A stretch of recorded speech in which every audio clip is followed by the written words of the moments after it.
Hello दोस्तों, देखिएगा आज हम लोग इनवर्स ट्रिग्नोमेट्रिक फंक्शन का पार्ट वन हो गया था। आज पार्ट टू करेंगे। पार्ट वन में क्या क्या हुआ था, फार्मूला वगैरह हम लोग बताए थे। ठीक है, तो हमें आशा है कि आप लोग को याद होगा, तभी ये एक्सरसाइज अच्छे से समझ में आएगा। ठीक है, तो चलिए आज हम लोग स्टार्ट करते हैं। चलिए देखिए, प्रश्नावली 2.1, इसमें दो प्रश्नावली है, 2.1, 2.2। तो आज हम लोग प्रश्नावली 2.1 का क्वेश्चन करने जा रहे हैं। देखिए क्वेश्चन की रहा कि निम्नलिखित के मुख्य मानों को ज्ञात करें। ठीक है, एक नंबर तो आप फिक्स रखिए। ठीक है, एक नंबर आपसे पूछा ही जाता है मुख्य मान बोर्ड एग्जाम में। ठीक है, ये सब फिक्स है। एक नंबर आपसे 1 या 2 नंबर का रहता है इस प्रश्नावली से। तो चलिए इसको कैसे बनाते हैं, देखिएगा। दिया है साइन इनवर्स -1/2, ऐसा दिया है।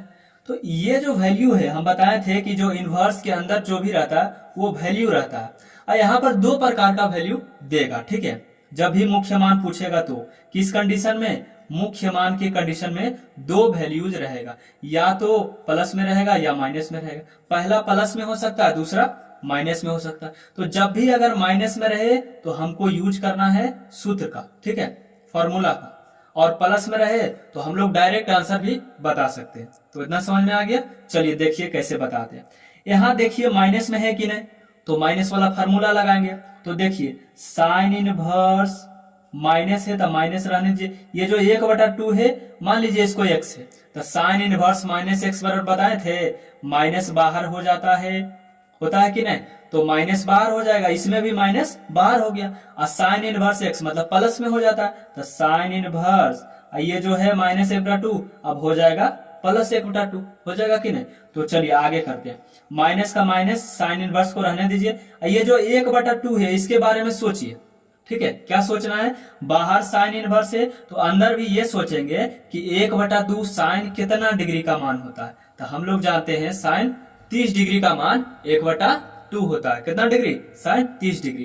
तो एक चीज, एक फॉर्मूला और बताए थे कि बाहर साइन और अंदर साइन, तो ये जो एंगल है ये वाला, बाहर माइनस तो पहले से रहेगा, बाहर भी साइन अंदर भी साइन, तो ये जो एंगल है यानी कि -π/6 हमारा क्या हो जाएगा, आंसर हो जाएगा। ठीक है, चलिए देखिए अब दूसरा क्वेश्चन।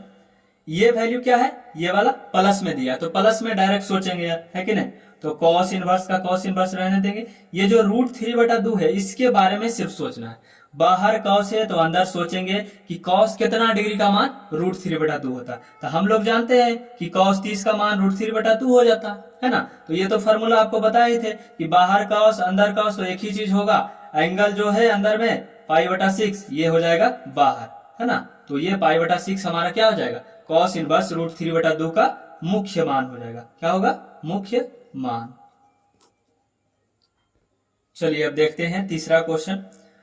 ये भी प्लस में ही है, प्लस में है तो ज्यादा टेंशन लेना नहीं, तो फटाक से नहीं आंसर बताना है। तो ये दो के बारे में क्या सोचने के लिए बताए थे कि बाहर जो भी है, मतलब बाहर कौशिक है, तो अंदर ये सोचना है कि कौशिक में कितना डिग्री का मान 2 होता है। तो हम लोग जानते हैं कि कौशिक π/6 का मान 2 होता है। π/6 बोले तो कितना डिग्री, 30 डिग्री होता है ना। तो बाहर कौशिक अंदर कौशिक, तो ये जो एंगल है ये वाला आंसर हो जाएगा हमारा। समझे कि नहीं। देखिए चौथा नंबर क्वेश्चन। अंदर में क्या आ गया, मतलब ये जो वैल्यू दिया है ये क्या दिया है, माइनस में। हम बताए थे शुरू में कि जब माइनस रहे तो क्या लगाना है, फॉर्मूला। तो हम लोग जानते हैं tan इनवर्स, है ना, और ये माइनस है मतलब -x का फॉर्मूला लग जाएगा। तो tan इनवर्स के अंदर माइनस रहता है तो माइनस बाहर हो जाता है, और जो वैल्यू है वो वाला प्लस हो जाएगा, है कि नहीं। तो सेम कंडीशन यहाँ भी चलेगा। ठीक है, तो tan इनवर्स का रहने देंगे। ये जो -√3 है तो -√3 इसको भी रहने दीजिए। ठीक है, यहाँ फॉर्मूला लगाना है, tan इनवर्स -x, जब माइनस रहता है तो माइनस को बाहर कर लिया जाता है। अब ये जो √3 है यह क्या में हो जाएगा, प्लस में हो जाएगा। तो प्लस में हो जाएगा तो अब हम आसानी से आंसर बता सकते हैं। तो tan इनवर्स का रहने देंगे, कोई दिक्कत नहीं। अब ये √3 के बारे में सोचना है कि बाहर tan है तो अंदर tan कितना डिग्री का मान √3 होता है। तो हम लोग जानते हैं tan 60 का मान √3 होता है। तो माइनस तो रहबे करेगा, कोई दिक्कत नहीं। बाहर tan अंदर tan, तो एंगल बाहर, है ना, यानी कि π/3 बाहर हो जाएगा। यही हमारा राइट आंसर हो जाएगा, -π/3। चलिए अब 5वें प्रश्न की ओर बढ़ते हैं। ठीक है, दिया है cos इनवर्स -1/2, फिर से माइनस आ गया था, फिर फार्मूला यूज कर लेंगे। किसका फार्मूला? तो cos इनवर्स -x का फार्मूला। इसमें क्या होता है, पाई आगे चलाता है, माइनस में cos इनवर्स x। इसको याद रखना है दोस्तों, cos इनवर्स -x बराबर क्या हो जाएगा, pi minus cos inverse x। तो यहाँ लगा दीजिए सेम चीज, cos इनवर्स माइनस ये जो 1/2 है इसको मान लीजिए x, कोई दिक्कत नहीं है। तो क्या होता है फार्मूला, पाई का पाई माइनस का माइनस रहने दिए, और क्या होता है cos इनवर्स।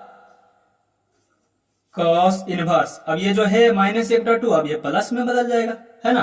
तो अब आगे कीजिए, पाई को तो रहने दीजिए, कोई छेड़छाड़ नहीं करेंगे। ये जो 1/2 है अब ये प्लस में हो गया ना, तो प्लस वाला तो आसान है, क्या बताए थे कि बाहर cos है तो अंदर ये सोचना है कि cos कितना डिग्री का मान 1/2 होता है। तो हम लोग जानते हैं cos 60 का मान 1/2 होता है। cos 60 बोले तो कितना डिग्री, π/3 रेडियन में, है ना। तो इसको पाई को पाई रहने देंगे। अब ये देखिए, बाहर cos अंदर cos, क्या बोले थे, ये जो एंगल है ये वाला बाहर कर देना है कि नहीं। अब इन दोनों को घटा लीजिए, π/1 एलसीएम ले लेते हैं हम लोग 3, तो 1 तिया 3 इधर हो जाएगा 3 पाई, 3 से गुना हो जाएगा, 3 से 3 खत्म हो जाएगा, बचेगा 1, और 1 से गुना करना है। देखिए फिर से, ठीक है, बाहर cos अंदर cos, तो π/3 बाहर कर लिए। यहाँ 1 3 का एलसीएम लिए तो 3 पाई, 3 से 3 खत्म, तब पाई, 3 पाई में से 1 पाई घट जाएगा तो कई पाई बचेगा, 2π/3 हमारा राइट आंसर हो जाएगा। ठीक है, चलिए देखिए अब छठा क्वेश्चन, बहुत आसान है। फिर से माइनस आ गया, फिर से फार्मूला लगा देंगे। क्या लगाएंगे, tan इनवर्स -x। इसका फार्मूला क्यों होता है, माइनस बाहर हो जाता है, मतलब माइनस का tan इनवर्स x होता है ना। तो क्या करेंगे, माइनस बाहर कर लेंगे, tan इनवर्स, है ना। ये माइनस है, इसको ये जो 1 है इसको मान लीजिए आप लोग x, तो यहाँ पर x के जगह क्या हो जाएगा, 1 हो जाएगा, होगा ना। तो माइनस का माइनस रह देंगे, और tan इनवर्स का tan इनवर्स भी रहने देंगे, कोई छेड़छाड़ नहीं। यही ये जो n है, 1 है ना, 1 के बारे में ही सोचना है। क्या सोचेंगे कि बाहर tan है तो अंदर ये सोचेंगे कि tan कितना डिग्री का मान 1 होता है। तो हम लोग जानते हैं कि tan 45 का मान 1 होता है। कितना का मान, 45 का, 45 बोले तो π/4। तो बाहर tan अंदर tan, एंगल बाहर हो जाएगा, माइनस का माइनस रह देंगे, और ये जो π/4 है यही ना एंगल है, तो ये हो जाएगा -π/4 हमारा आंसर हो जाएगा। चलिए देखिएगा दोस्तों, प्रश्न संख्या 7 और 8 इन दोनों को हम लोग एक साथ करते हैं। ठीक है, ये ऐसा ही क्वेश्चन आपके ऑब्जेक्टिव में, डायरेक्ट ऑब्जेक्टिव में ही रहेगा। ठीक है, तो तुरंत बनाना है, ज्यादा सोचना नहीं है। ठीक है, क्योंकि आपके पास समय कम रहता है ना, कम समय में जितना ज्यादा से ज्यादा आप प्रश्न को हल कर सकते हैं, ये बड़ा बात है। ठीक है, बनाने का तो कोई भी बना लेगा, है कि नहीं, तो टाइम का मैनेज करना है। तो चलिए बनाते हैं। ठीक है, 2/√3 है, तो हम क्या बोले थे कि जब भी प्लस में रहे, आज दिन के बाद मुख्य मान, तो बाहर सेक है तो अंदर ये इतना ही सोचना है कि ये जो 2/√3 है ना, कि सेक कितना डिग्री का मान होता है, जितना डिग्री का मान होता है वही हमारा आंसर हो जाएगा, यही सोचना। तो हम लोग जानते हैं कि सेक 30 का मान 2/√3 होता, तो यानी कि यही हमारा आंसर हो जाएगा।